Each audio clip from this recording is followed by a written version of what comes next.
This is your invitation to step up regardless of where you are on your photography journey. Your invitation to not just photograph the world around you, but to tell better stories. It's time for me to jump off this safe plateau I've been standing on for most of my photography and videography journey. It's a place where I've lived by the rules and where logic and structure and my maths and engineering brain led the way. I want to move away from overthinking, from measuring and calculating like every decision, and step into flow and intuition and a bit of creative risk. This year I feel compelled to tell better stories. Not safer compositions, not more technically correct ones, but stories that actually mean something. 2026 is about that next level growth in my photography and videography. I really want to learn how to tell better stories that people can actually feel. I want to capture moments that breathe and move. 2 years ago, I nervously pushed publish on my first video, joining in the photography conversation on YouTube, sharing my monthly journey as a brand new stock photography contributor. Not as a leader in the industry, but as someone else just trying to figure it all out. And I wanted to share that if I could figure it out, maybe you could give it a go too. Truthfully, I didn't even know if I'd be accepted by the agencies when I hit publish on that very first video. But I really wanted to inspire someone else to just start. I could have done it without sharing it, but I've always wanted to cheer on other people's dreams, and so often it's the little things that seem like big things that trip us up. Fast forward 2 years and lots has changed and evolved.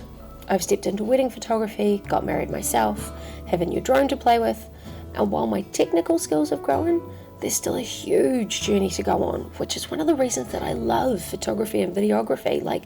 There's always something else you can learn, something else to master, a new level of growth. This year, I want to take inspiration from photographers who aren't just documenting moments, but interpreting them, making them come alive. And I'll make sure to share some of them on my Facebook page if you're interested, because there are some amazing, inspiring photographers out there. I don't want my images to exist for a moment on social media. I want legacy, and not for me. I couldn't care less if my name is forgotten and lost to time. But I'm talking about 5 generations from now.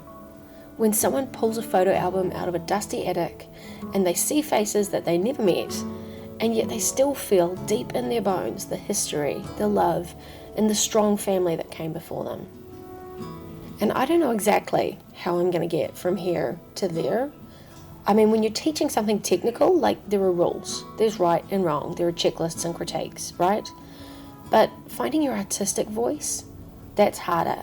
And there's no clear map. You have to almost unlearn the rules of polished images that you do need to learn as a new photographer, don't get me wrong. But it's time to change the game.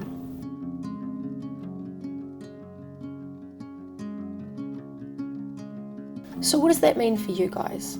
Well, this year I'm going to experiment, and I'm going to share everything I'm doing and learning and the challenges I'm going to put myself through.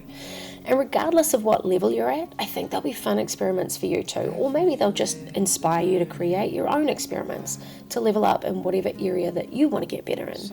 Just take the ideas and put them into your own journey. What happens if we only shoot in black and white? What happens if we limit ourselves to a single lens, like a 50mm prime or a 90mm macro, or we set our zoom lens to only one focal length and not touch it? What happens if we slow our shutter speed to a second, or a half second, or a tenth of a second, I don't even know, and try and capture the kids running through the frame or a car passing by? Or if we stop hiding nice and safely in the shadows and blue hour and golden hour and start playing with light in the middle of the day instead? Or if we're only allowed to take a photo when we're shooting through something else, like a fence or leaves on a tree or fairy lights on top of the camera? And how on earth do I learn to photograph what's not literally happening in front of me, but what it feels like? I want someone to feel like they could step back into it, to hold their 4-year-old's hand again, even when he's 18, to hear his laugh, to remember not just what happened, but how it felt to be there. How do I create that nostalgic, moody, cinematic kind of look, even in any lighting situation? These are some of the creative challenges I'm setting for myself this year to try and figure out that next level. But I'll still be doing talking head videos too, because I love teaching and sharing, but I know that I don't have the time to be ultra creative all the time. Kids, life, work, other responsibilities, so expect a mix of both this year. But it is time for me to evolve, to level up, to step forward into my next chapter, and I hope you'll come with me.